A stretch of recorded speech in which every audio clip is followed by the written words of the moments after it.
नमस्कार, मैं हरीश चौहान और आप देख रहे हैं वीआईपी मैटर चैनल। दोस्तों, आज की कहानी है एक लेडी किलर की। वह लेडी किलर जिसके घर से जो नाली निकलता था उसमें पानी नहीं, खून बहा करता था। कैसे एक घरेलू महिला बन गई जराइम की दुनिया की बादशाह। उसका नाम था संतोष बेन जडेजा। कभी वह समय था जब गांधी जी का जन्म स्थान पोरबंदर संतोष बेन जडेजा के नाम से कांपा करता था। वह दहशत बन चुकी थी पोरबंदर की। अपराधी इंसान शौक से नहीं बनता, यह सभी लोग जानते हैं। हालात और समय उसे जराइम की दुनिया में कदम रखने के लिए मजबूर कर देते हैं। कोई न कोई ऐसी हालात पैदा हो जाती है कि आम से आम आदमी भी बंदूक उठाने पर मजबूर हो जाता है।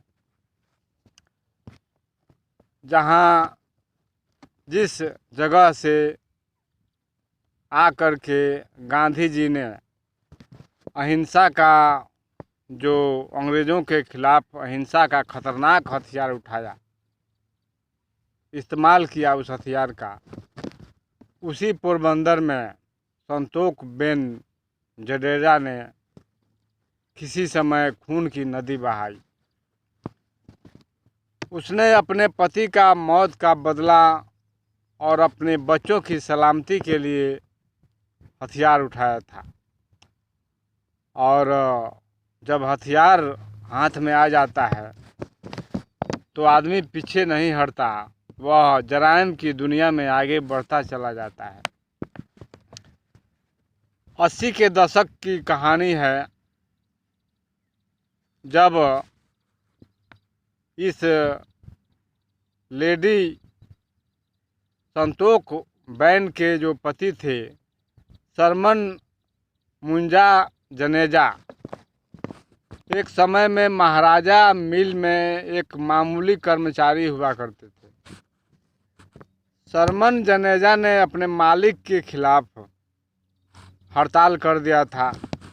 पूरे जो कर्मचारियों को लेकर के हड़ताल पर बैठ गए थे और यह हड़ताल जो है लंबा चला था और इस हड़ताल से मिल मालिक को काफ़ी आर्थिक क्षति हो चुकी थी और हो रही थी। इसलिए अब हड़ताल ख़त्म करवाना ज़रूरी हो गया था और तब मिल मालिक ने एक गुंडा को भाड़े पर लिया। उसका नाम था नानाजी कालीदास मेहता। नानाजी कालीदास मेहता। उस मिल के मालिक ने एक गैंगस्टर को किराए पर लिया। उसका नाम था देबू बाघेर और उसे यह ठेका दे दिया कि तुम्हें किसी भी तरह से यह आंदोलन, यह हड़ताल ख़त्म करना है, और उसे लाखों रुपए का एडवांस दिया गया था। अब देबू बाघेर सीधा सरमन जडेजा के पास पहुंचता है और कहता है कि मिल मालिक के रास्ते से हट जाओ वरना अंजाम बुरा होगा। लेकिन सरमन जडेजा वह भी फैसले का अडिग आदमी था। उसका फैसला अडिग रहा, वह झुका नहीं। और फिर एक दिन देबू बाघेर और सरमन जडेजा के बीच किसी सुनसान जगह पर मारपीट हो जाती है और इस मारपीट में अचानक देबू बाघेर सरमन जडेजा के हाथ से मारा जाता है। अब सरमन जडेजा देबू बाघेर का कातिल बन चुका था और इस तरह से मिल का एक साधारण कर्मचारी एक कातिल बन चुका था और वह अपना जो कदम है वह अब जुर्म की दुनिया की तरफ बढ़ा देता है और धीरे धीरे सरमन जडेजा पोरबंदर में अपराध का एक बेताज बादशाह बन जाता है।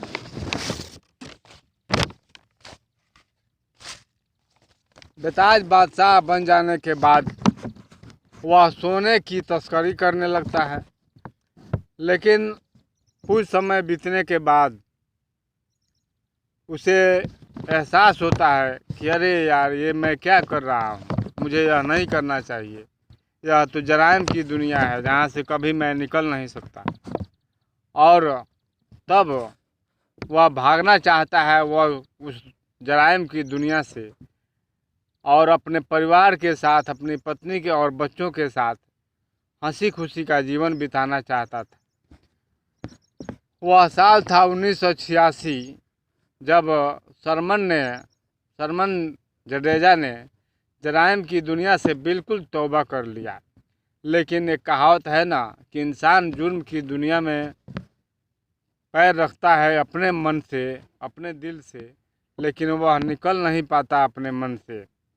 वह ऐसा दलदल है जराइम की दुनिया जहाँ इंसान धंसता चला जाता है और उसे उसकी जान बचाने के लिए या उसको दर्द से राहत दिलाने के लिए गोली से मारा जाता है, या कानून मारे या उसके दोस्त जो मुजरिम है वह मारे। अब उसके साथ भी यही हुआ। जो उसके दुश्मन थे देबू बाघेर को उसने मारा था और देबू बाघेर के जो साथी थे उन लोगों ने उसे गोली मार दिया। उसके दुश्मनों के द्वारा उसकी हत्या कर दी गई, लेकिन उसकी मौत के बाद भी उनका बदला नहीं रुका। दुश्मन चाहते थे कि यह तो मर ही गया, इसकी बीवी जो है उसको भी मारो और उसको जो 2 बच्चे हैं इनको भी मारो ताकि पूरा परिवार खत्म हो जाए। अब संतोष बेन और उसके बच्चों पर बात आ गई थी। दुश्मन उनको भी साफ कर देना चाहते थे अपने रास्ते से।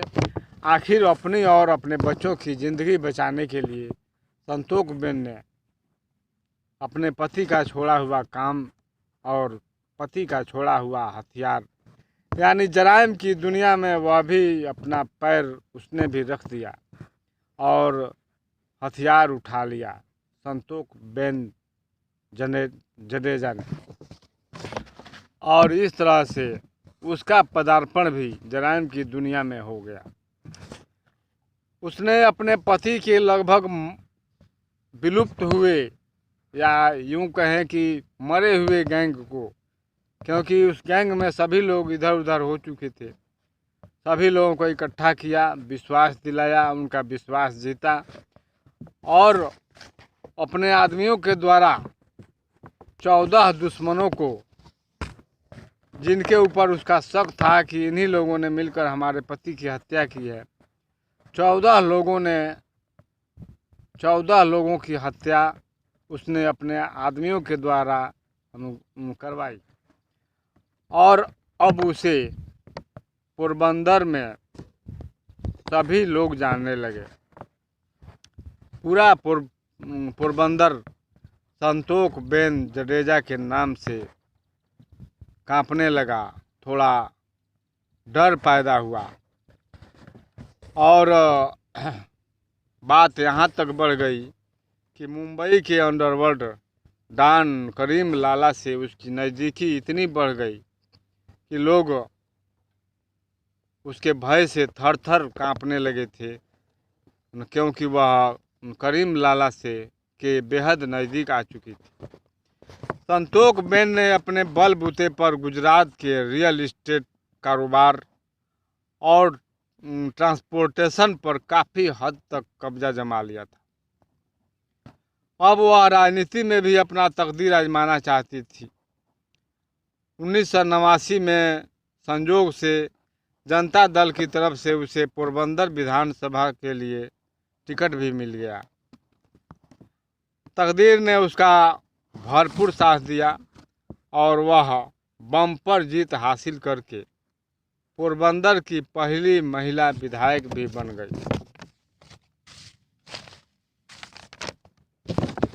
लेकिन समय का पहिया हमेशा बराबर नहीं चलता, उतार चढ़ाव जिंदगी के हिस्से हैं और यही हुआ संतोकबेन जडेजा के साथ भी। अपने घर में ही सत्ता को लेकर मारामारी शुरू हो गई। उसके बड़े बेटे कांधल जडेजा ने अपने छोटे भाई की पत्नी रेखा जडेजा की हत्या कर दी। सत्ता को हथियाने के चक्कर में रेखा जडेजा की हत्या कर दी गई अपने जेठ के द्वारा। दरअसल संतोख अपना सत्ता की जो बागडोर थी वह रेखा जडेजा के हाथ में सौंपना चाहती थी, लेकिन यह बात कांधल जडेजा को बर्दाश्त नहीं हुई।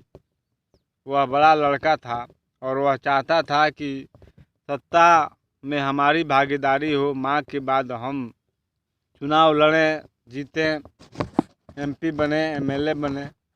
लेकिन संतोकबेन चाहती थी कि जो छोटी बहू है रेखा जडेजा, उसको यह कार्यभार सौंपा जाए। अब जमी जमाई माँ की दहशतगर्दी और सत्ता के रोब को वह किसी भी कीमत पर खोना नहीं चाहता था। रेखा जडेजा की हत्या के बाद सब कुछ तहस नहस होता चला गया। जिस घर में आपस में शुरू हो जाए यह कहानी, वह घर कब तक संभल कर रह सकता है। और इधर संतोकबेन का भाग्य भी अब पलटी खाता चला गया। अब उसका गिरोह भी आपसी फूट का शिकार हो चुका था। जब घर में भी आपसी फूट हो जाए तो गिरोह वाले तो फूट जाएंगे। जिस संतोकबेन ने अपराध के जरिए करोड़ों की जायदाद बनाया था, 5 अप्रैल 2004 को हार्ट अटैक की वजह से उसकी मौत हो गई। संतोकबेन जडेजा की मौत हो गई 5 अप्रैल 2004 को। लेकिन संतोकबेन जडेजा का जो नाम है आज भी एक ऐसा नाम है जिसे सुनकर लोगों के शरीर में डर तो नहीं, लेकिन थोड़ी सिहरन जरूर पैदा हो जाती है।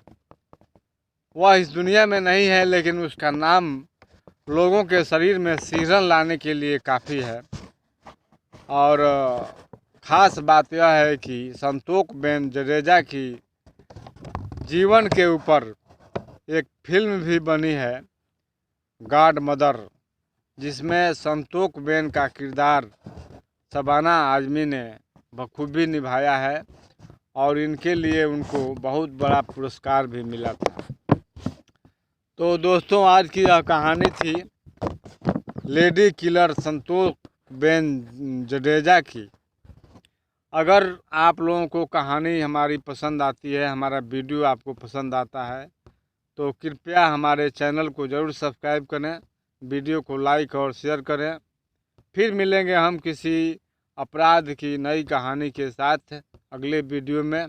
तब तक के लिए जय हिंद, जय भारत।